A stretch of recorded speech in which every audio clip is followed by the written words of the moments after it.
Cherche ça dans le jeûne de la prière. Tu ne pourras jamais boire l'eau au désert si tu n'as pas un don spirituel. Jésus a un fils spirituel. Papa m'a dit, mon père m'a dit, Kakoussé m'a dit, c'est qu'assis, le désert, il n'y a pas d'eau.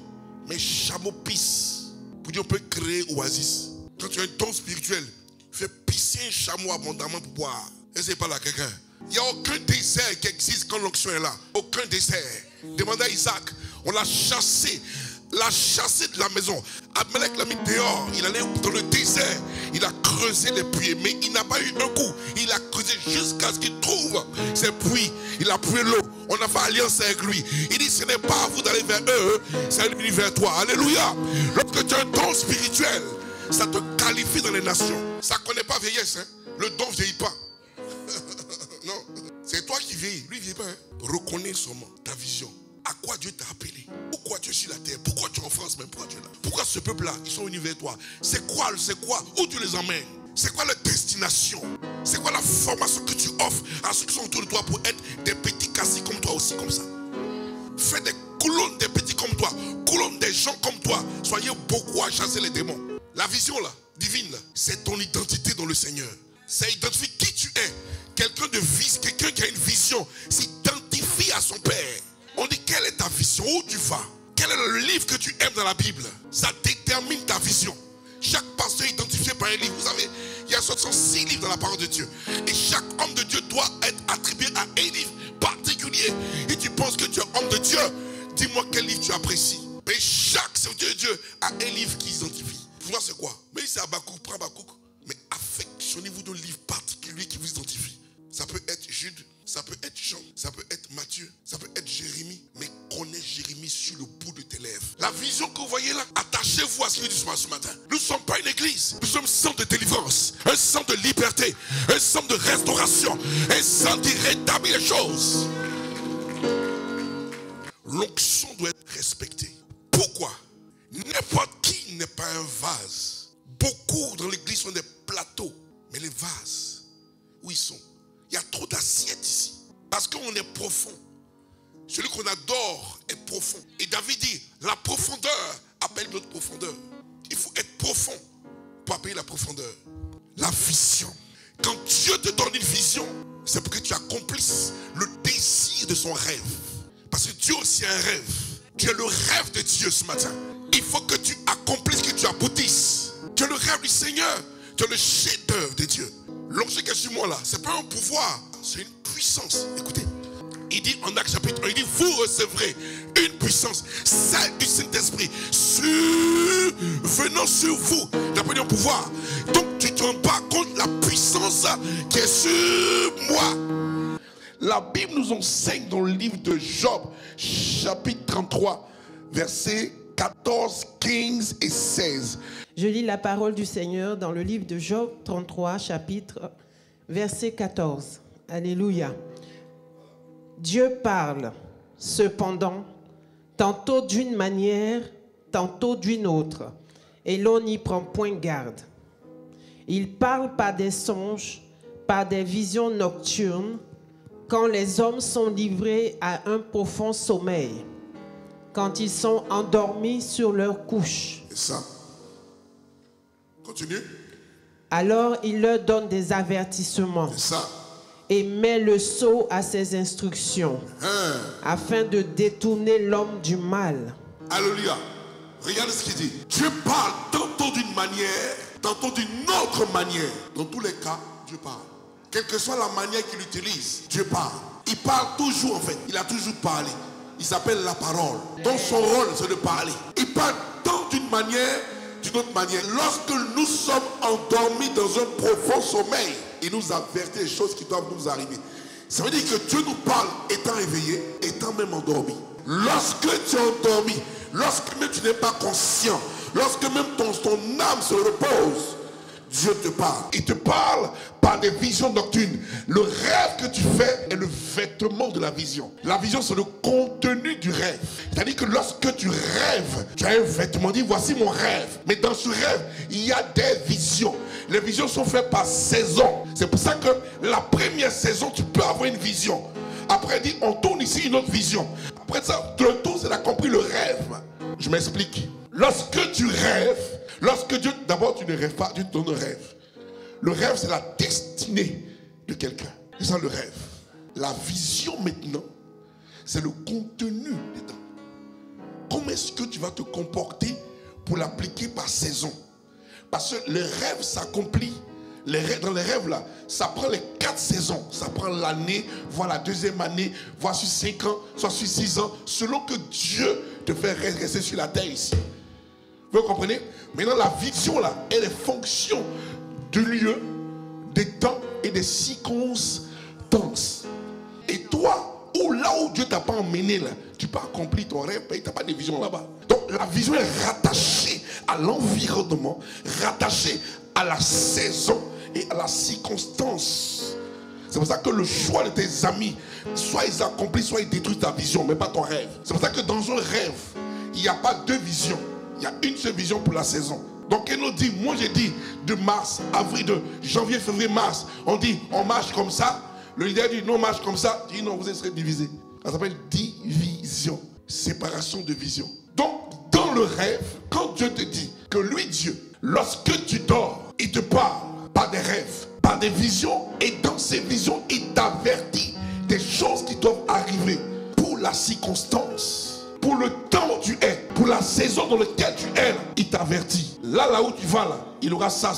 Il faut faire attention sur ceux qui vont travailler avec toi. Il y a une dedans qui a gâté ta chose. On t'a averti, mais c'est pour la circonstance. Vous savez, Satan va jamais emmener un envoyé pour ta destinée. Il envoie pour ta vision. Il envoie pour détruire. Satan ne donne jamais une mission pérenne. Non, sa mission est bien ciblée. Tu as 3 mois pour gâter ce mariage-là. Quand tu finis, il envoie un autre gars. Lui là, il vient là, c'est pour mettre la haine. Quand il finit, lui là, il vient mettre la pauvreté financière. C'est ça. Ils sont 5 agents de destruction que le diable utilise. Le premier démon utilisé pour détruire une vision, il s'appelle le démon d'oubli. Que ce soit un mariage, que ce soit un diplôme, que ce soit avoir un permis, en fait, tout ce que tu peux imaginer, la vision qui va commencer pour toi là, dans la saison là, le premier démon que Satan mène pour emmener, pour te déstabiliser là, il s'appelle l'oubli. L'oubli, quand il arrive, il est rigolo. Quand il vient, il arrive vers toi et puis il t'emmène à changer de direction. Voilà son piano. Il va dire, regarde là-bas, ton ordinateur là, c'est bien, mais joue mon petit, laisse l'ordinateur. L'oubli essaie d'emmener quelque part d'autre. Et du coup, ton esprit commence à vaciller. Et ce bloqué tes focus là, tu commences à bien focus dessus. Quand l'oubli arrive, il t'emmène dans une distraction. Et tu commences à oublier tes engagements. C'est lui qui fait ça. C'est un démon terrible. Mais le fidèle gars de Satan, le plus puissant, c'est lui. Ben, sans lui, les autres ne peuvent rien faire. Ne laisse pas le diable venir te distraire.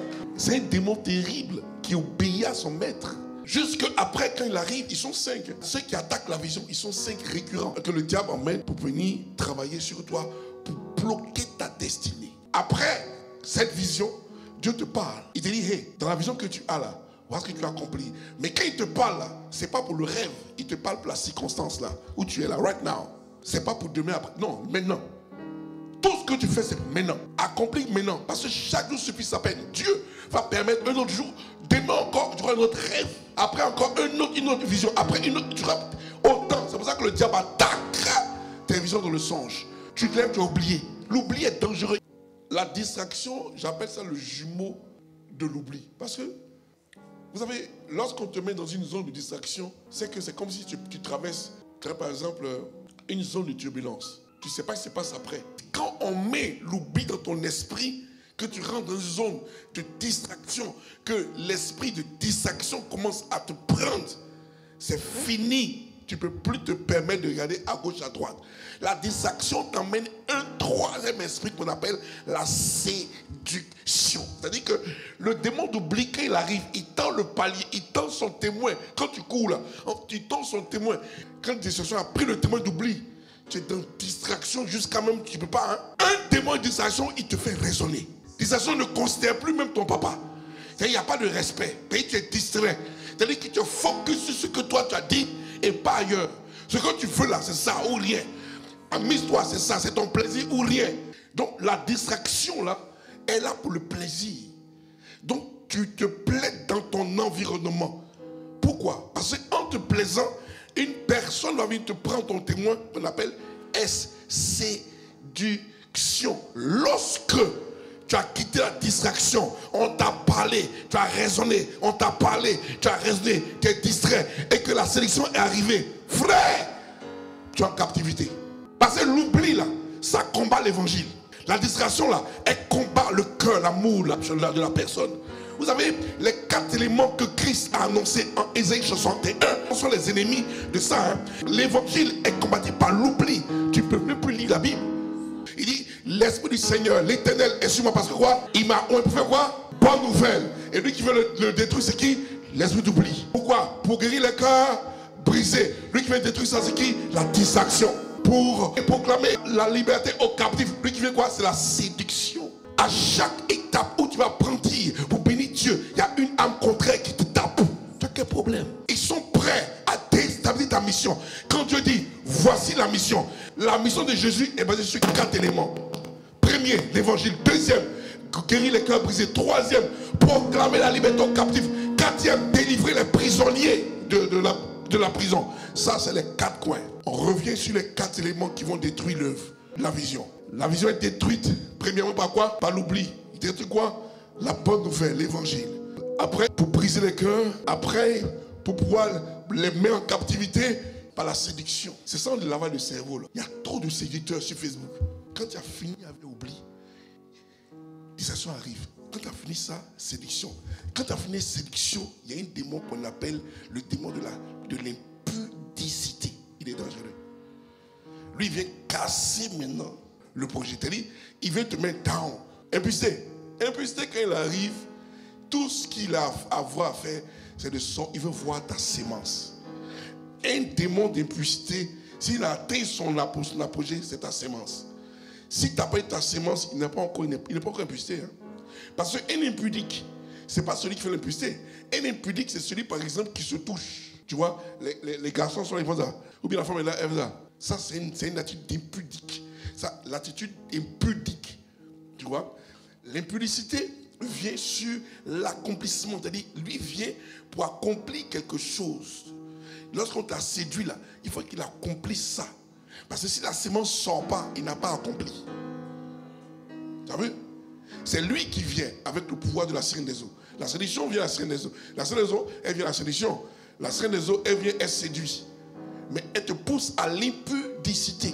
Jacques 1, 14. Commence au 13. Que personne, lorsqu'il est tenté, ne dise c'est Dieu qui me tente. Arrête là. Que personne, lorsqu'il est tenté, dise c'est Dieu qui le tente. Vous voyez un peu, non? Parce que l'oubli se dédouane déjà. Ce démon là, il est malade. Il pose une action, il se dédouane. Il quitte, il a fini sa mission. Il emmène la distraction. D'accord? Quand il finit, elle bouge. Il amène la séduction. Quand il finit aussi, il bouge. Il amène maintenant l'impudicité. Or, c'est dans cette séduction intervient verset 13. Vas-y. Que personne, lorsqu'il est tenté, ne dise c'est Dieu qui me tente. Car Dieu ne peut être tenté par le mal. Et il ne tente lui-même personne. Verset 14. Mais chacun est tenté quand il est attiré et amorcé par sa propre convoitise. Lorsqu'il est tenté et qu'il a attiré, amorcé, on l'a dit, oui. C'est ça. C'est-à-dire qu'il arrive, c'est-à-dire que la solution te prend comme ça, elle t'attire comme ça, tu es distrait, elle te séduit, et puis tu viens comme ça, et puis elle fait ça. Non, doucement. Tu amortis comme fier. Et puis maintenant, par ta propre convoitise. Il continue, il dit quoi? Puis la convoitise, lorsqu'elle a conçu, enfante le péché. Lorsque la convoitise a conçu, elle enfante le péché. C'est-à-dire que lorsque tu es attiré, il dit, désir, portant en nous.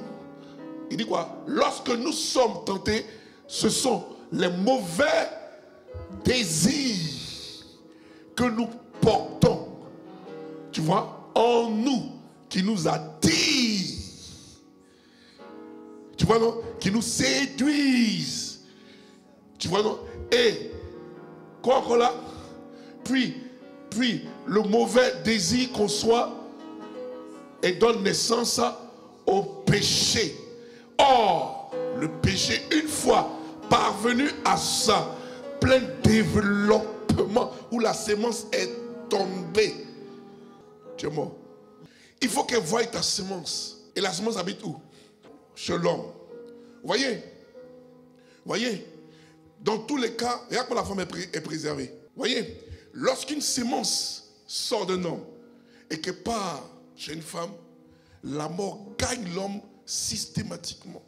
Oui, Ève n'a pas été touchée, n'est pas morte un coup. Lorsque Ève a consommé la pomme, est-ce que Dieu est descendu? Quand Satan a donné à Ève, et puis elle a mangé là. Dieu est descendu. Mais quand elle a appelé son mari et que la semence est tombée, dimanche prochain, dimanche on va devoir.